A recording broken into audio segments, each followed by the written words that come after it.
आपल्या शाळेत रानभाज्या महोत्सव अंतर्गत 2025 मध्ये आपण रानभाज्या महोत्सव साजरा करत आहोत आणि त्यानुसार आमचा वर्ग आहे इयत्ता चौथीच्या विद्यार्थ्यांनी आमच्याकडे भाजी दिली होती. ही तांदूळ म्हणतात. आपण इथं जी आपली भाषा आहे त्या भाषेमध्ये आपण तांदूळची भाजी म्हणतो. आपण ही भाजी खाल्ल्यानंतर आपल्याला म्हणजे औषधी गुणधर्म पण आपल्याला मिळतात आणि आपल्याला पण भरपूर फायदे आपल्याला भाजी खाल्ली.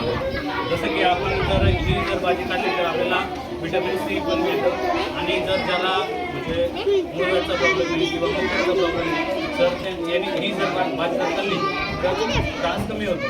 आणि आपल्या एरियामध्ये कांजण्या हे होतं, त्या कांजण्यांचं जेव्हा होतं ना शरीर खूप तापतं आणि त्याचा तापाचा तीव्रता कमी करण्यासाठी ही भाजी खाल्ली पाहिजे.